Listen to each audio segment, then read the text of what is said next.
Bienvenidos a RCN Entrevistas. Estamos el día de hoy con Frida Kahlo, la famosa pintora mexicana. Cuéntanos, Frida, ¿cómo surgió tu gusto por las camas? Hola, buenas tardes, gracias por tenerme aquí y por hacerme esta entrevista.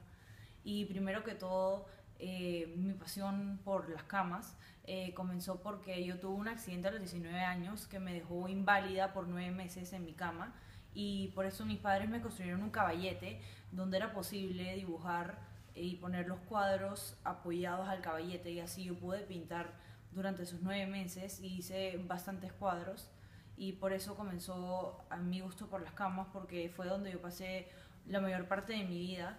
Era mi lugar personal, era un lugar donde yo podía desestresarme y donde todos mis dolores podían simplemente resolverse acostándome en mi cama. Interesante. Siempre he dicho que la cama cobija nuestras enfermedades, es el nido de nuestros sueños, el campo de batalla del amor. ¿Qué consideras a Stalin, Marx, Engels y Mao como tus grandes héroes? Stalin, Marx, Engels y Mao fueron unos héroes para mí porque eran líderes comunistas y yo compartía ideologías comunistas con mi esposo Diego Rivera, que él era parte del Partido Comunista Mexicano. Yo asistía a muchas reuniones hasta que me volví parte del grupo también. Ya, ¿y por qué crees que solo llegaste a hacer 200 cuadros a través de toda tu vida? La razón por la que solo hice 200 cuadros a través de mi vida fue porque estuve discapacitada por mucho tiempo y eso no me dejaba hacer los cuadros y también porque la mayoría eran autorretratos y yo tomaba bastante tiempo para hacerlos porque representaban exactamente cómo era físicamente y también cómo era yo por dentro. Mirando atrás, ¿todavía te arrepientes del accidente o crees que jugó un rol crítico en tu vida? La verdad es que ahora puedo decir que el accidente me llevó a ser quien soy ahora, una persona de carácter fuerte, a pesar de todo el dolor y todo el sufrimiento que tenía durante esa época. eh, yo estaba segura que después iba a poder salir adelante y eso me llevó a ser una persona persistente y que siempre busca lo que quiere y a pesar de todas las dificultades he aprendido a acostumbrarme al dolor. ¿Que tus padres te abandonaron al no haber ido al hospital después de tu accidente o crees que tenían razón por la cual no?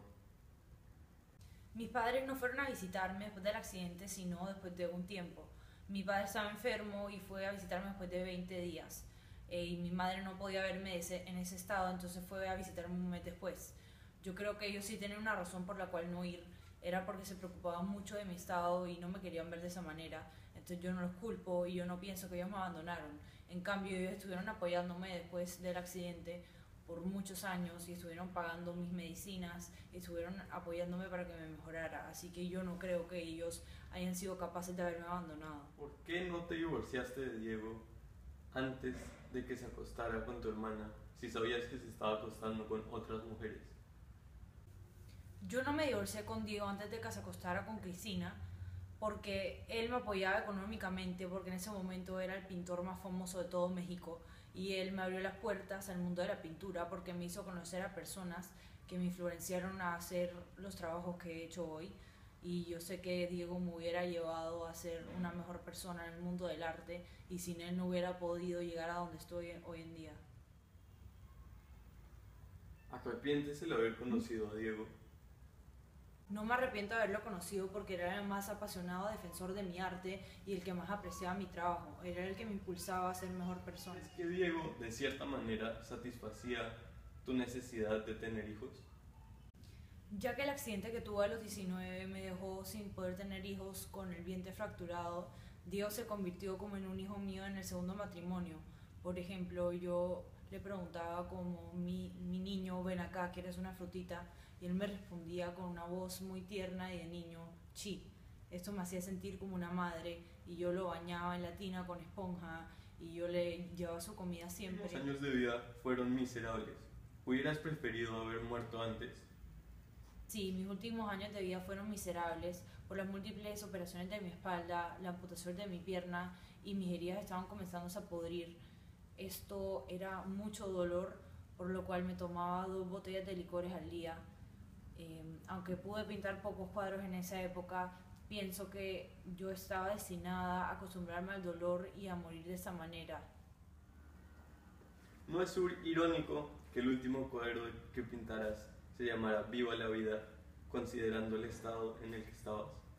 El último cuadro que pinté fue un bodegón de sandías, en donde escribí una de la carne de las sandías, Viva la vida, porque la escribí 8 días antes de mi muerte, como despidiéndome al mundo del arte. Esto sí es un poco irónico, dándose al estado de vida que estaba en ese momento, porque estaba en mucho dolor, tenía neumonía y también me habían cortado la pierna y por eso estaba sufriendo mucho, pero yo lo dije para poder representar que yo viví mi vida al máximo y quería que el resto de las personas también lo harían de esa manera.